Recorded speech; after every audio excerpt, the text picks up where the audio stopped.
Welcome to This Wild Journey, the podcast where your body, your brain, and your battle plan come together.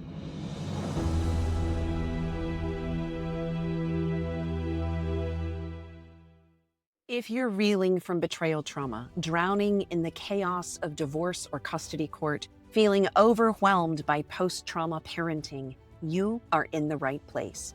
We're here to untangle hard truths that bring clarity and courage so you can reclaim your power, protect your peace, and resolve trauma without reliving it. Let's get to work.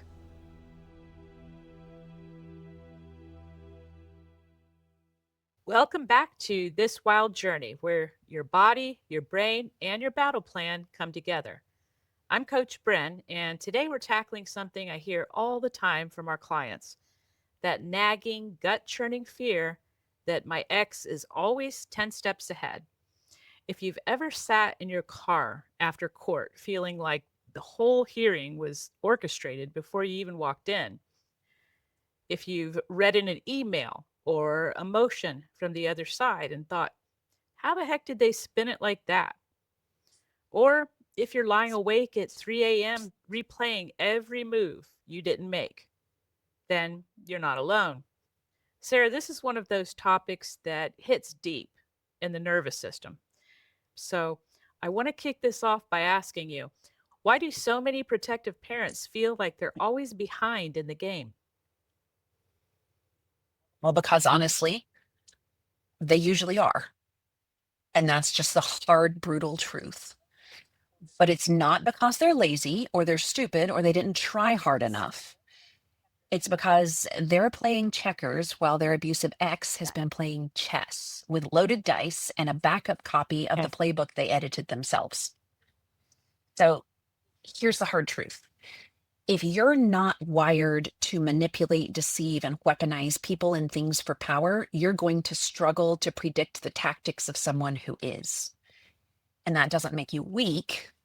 It makes you Okay, ethical. wait. I want to pause right there because that's such a powerful reframe. You're saying it's not that they're not strategic, it's that they're not pathological. Yeah, exactly.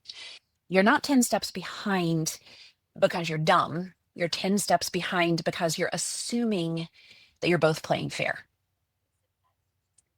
An abusive ex uses control and charm and calculated chaos to stay ahead. Many times, if they're super calculated, they're planning 5 lies deep. They anticipate your morality and then they exploit it. And if you don't understand the patterns, it'll feel like they're reading your mind, but they're not. They're just running the same toxic playbook they've always run, and they're counting on you to not recognize So let's the break game. that down. You actually created a resource called Exposing the Playbook, which is all about demystifying these patterns, right? Yep, it's a $7 ebook. It's short and it's to the point, but it walks you through the 3-step blueprint to anticipate your abuser's next move, especially in court. Because once you learn to name the tactics, you can stop feeling so helpless and Okay, even so for someone hopeless. listening right now who feels like they're drowning in confusion, what's one of the first signs that their ex is using a manipulative playbook? Deflection, also called denial. And I'd say this, if the things that they say sound almost true, but then they deny whatever part they played in the situation and it leaves you questioning your own sanity afterward, that's not just happenstance, accidental miscommunication. It's a tactic. Because abusers don't just lie, they lie strategically. And oftentimes that strategic lying includes the use of what they leave out, not just what they do say.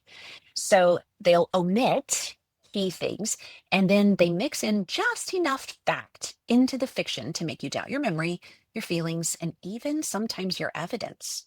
And in court, they'll weaponize your reactions to being mischaracterized and misrepresented as proof that you are the unstable one, even if they provoked those reactions on Which is why purpose. we talk so much about not taking the bait, staying calm, and documenting everything, keeping that paper trail tight. Yeah, exactly. I mean, if you're going to survive this, the process through divorce and custody court, especially with a manipulative, coercive, abusive ex partner, you're going to need a master class in high conflict communication and emotion free communication because they want you to be emotional, because emotion makes you look reactive and reactive makes you look guilty.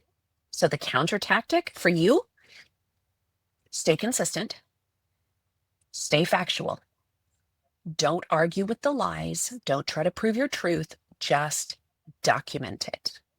And that's what exposing the playbook gives you the framework to do. See the pattern, name the tactic, shift the power. I want to rewind for a second and talk about the shame piece because a lot of clients feel ashamed that they didn't see the manipulation sooner.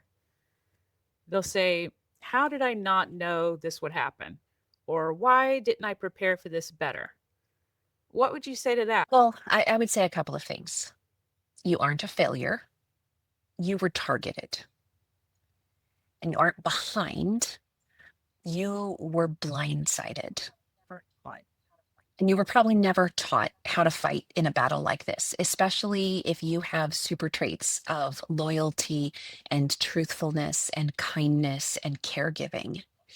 No one gives you a playbook for surviving what is essentially straight up psychological warfare in family court until now, which is why I wrote Exposing the Playbook, to help protective parents and survivors be able to untangle this. Now, I would say one other thing, and that is stop beating yourself up for what you didn't know. Instead of spiraling in shame, start studying the tactics now. Start changing the game now. Don't announce it. Don't make a big deal about it. But once you know the game, you can change your moves silently. You change your moves. So let's say someone downloads Exposing the Playbook and starts seeing the patterns more clearly. What's their next best move? So when you start seeing the pattern clearly, when it finally clicks, and I was actually just on a call with a client this last week, and they were lamenting to me, why did I let it last so long? Why did I go ahead and let them take advantage of this and spend all the money on that? And why was I so freaking nice when they were just using me? So there's 3 steps. 1, stop reacting and start observing. Your abusive ex wants your attention more than they want your agreement. Don't give them the attention. Side note here, little sidebar. If you are struggling to stop reacting, if it happens so fast in your body, then you need Bren's Instant Stress Reset, the 5-day program. Check the show notes for that because it will help you stop reacting so that you can start observing if your nervous system is so dysregulated that you need that support. Now, number 2, start documenting like a strategist, like it's your full-time job. Even if it seems silly, even if it seems redundant, every breadcrumb adds up, and you need to do this systematically. Number 3, get navigational support. Most likely, you're going to struggle to win this alone. I mean, you might be able to do it, and it might just about destroy you in the process, but it will be so much better and so much easier if you have navigational support.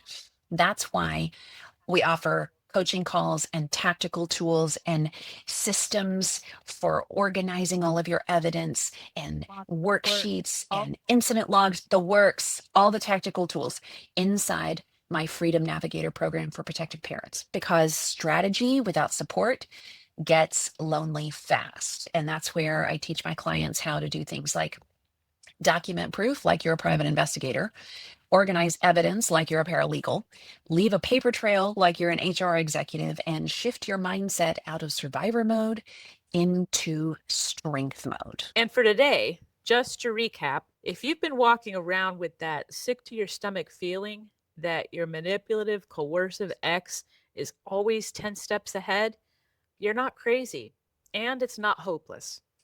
They're following a script like it's their textbook. You just haven't read it yet. But once you do, the game changes. That's when you can stop feeling cornered. That's when you learn to begin to stop flinching. You stop writing your texts with shaky hands and start crafting them like a boss who knows the courtroom is watching. So today, grab Exposing the Playbook for just $7. It is your first step to reclaiming your power, protecting your peace, and walking into court with your head held high. The link for these game-changing tools, it's in the show notes. You don't have to stay stuck in survival. You can expose the playbook and shift your mindset out of survival into strength. So until next time, take care of yourself. And remember, you don't have to walk this wild journey alone. Brought to you by Wilderness to Wild. www.thiswildjourneypodcast.com.